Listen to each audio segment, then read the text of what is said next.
Rough Trade's rapid growth had raised some difficult dilemmas. Distribution demanded increased record sales to drive its ever-expanding operation. The record label needed commercial success, but fiercely guarded its independent identity, built on the alternative credibility of its music. The perfect solution to all these problems came from a pair of ambitious songwriters from Manchester. The only way that I could find any mental relaxation is to simply go out and walk, which can seem quite depressing to most people. But for me, it was perfect fuel, because then I would go home and I would write furiously. And I found that, for me, it was a brilliant outlet. It was the thing that helped. But also, you have to have a grain of hope, which is a very difficult thing to have. The first day that we were officially like a partnership, which was the second time we got together, part of our get-together was just making this almost like mental wish list, if you like. And part of that conversation was we should sign to Rough Trade Records. On a Friday afternoon in April 1983, Johnny Marr walked into the Rough Trade offices with a demo tape. I said I wanted to see Jeff Travis, and I was kind of hustled out, really. But I kind of hung around, kind of pretending to be like doing stuff with records. And I was in there for an hour or two. And then I saw Jeff come out of his office, and I think he was a little taken aback. I think I actually grabbed his sleeve and stopped him, because he was trying to get away. And I gave him this cassette, and I said, I'm from Manchester, this is my band, The Smiths, and something along the lines of, you won't have heard anything like this before. I took it home that weekend and listened to it about 20 times and was really intrigued by it. Hand in glove, the sun shines out above behind. No, it's not like any... You couldn't really make out the words, but it was something wonderful. To Jeff's absolute credit, he called first thing on Monday and just said, this is the best thing I've heard for ages. And I want to sign it to Rough Trade, I want to put this single out. And it was like, OK, bullseye, that's what we're going to do. The Smiths and Rough Trade were a perfectly timed marriage. The original impact of the post-punk, new wave and new romantic movements had passed. It was time for something new. That something was indie music, and it began with the Smiths. I grew up on the Smiths. I mean, they defined my teenage years completely. So the first time I saw the name Rough Trade was on the back of Hand in Glove, the first Smith single. I didn't know Jeff Travis, didn't know Rough Trade, I didn't know anybody, I was a schoolboy. But the way I saw it was that it was a battle. It was alternative and independent, and to major record companies, that was a dirty word. They were the enemy. Rough Trade was the enemy. They were seen as just infiltrators, out to spoil the party, and groups like the Smiths were out to spoil the party for Simple Minds and Wet Wet Wet and all this kind of rubbish.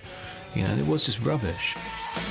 Facing fierce competition, Rough Trade abandoned the principle of the no-ties 50-50 deal, and for the first time in its history, offered the band a conventional record contract, a long-term deal that guaranteed the label 4 albums. The majors started inviting us to meetings and got interested in us, but we didn't want to be on a major and Rough Trade didn't want to be majors. It was a really great partnership. Johnny puts the music down on a cassette, and he gives me the cassette, and I live with the cassette for a few days, and I just wheedle words into the cassette, and then we just all get together, and it just happens at the drop of a cassette. Rough Trade gave the Smiths independent credibility. Morrissey and Marr put their new label into the charts at number 25, with release number 136.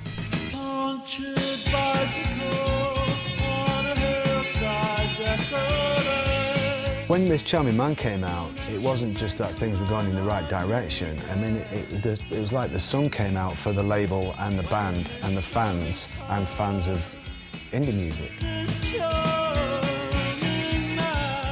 There was a big difference between This Charming Man and Club Tropicana. You know, there was a big fucking difference to me. It meant the world to me that I could explain what that difference was to almost everybody I met. I would go out tonight, but I haven't got a stitch to wear. What they made me recognise was that pop records were a great art form. 3 minutes could change your life completely, or they could make you get out of the dreary existence you had and save you from it. A jumped up country boy. To promote its first hit single, Rough Trade hired London Records, a major label sales force, and mounted an expensive marketing campaign. I would go out tonight, but I haven't got a stitch to wear. It was certainly unusual for Rough Trade to be spending a lot of money on this blanket poster campaign. But it wasn't an issue of them sitting around going, oh, you know, does it go against our principles? They were like, we've got a record that demands a poster campaign. Fantastic, it's all going to come together. They were still Rough Trade Records, doing things in an independent way, and they had a band who wanted to be with them, who were about to have this big run of singles. And they were high on the success they were about to have as a label, and we were high on our success. And it was like a perfect kind of union at that time. A string of Smith's hits followed, but there were internal murmurings of discontent as Rough Trade sales strategies began to mimic the marketing machines of the major labels. Their LP called The Smiths is coming out on February the 24th, and they've got a hit single called What Difference Does It Make? You break a single the first week, right? And then the third week is crucial. Does it drop or does it go up to 36? Here they are, The Smiths. This week's number 20. What difference does it make? If it goes up to 36, oh, you might break it. So what difference does it make? Get a plugger. You start getting more and more professionals in, more and more expertise. You apply these, you know, these devices to this thing and try to make it happen in some terms. You start playing the game. Number 23 this week, The Smiths. Would you like to marry me? And if you like to come by the ring.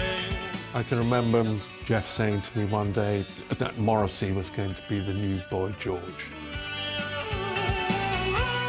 And I remember thinking, is that what I'm coming to work for?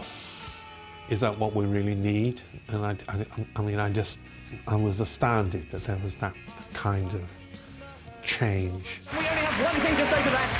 But heaven knows I'm miserable now.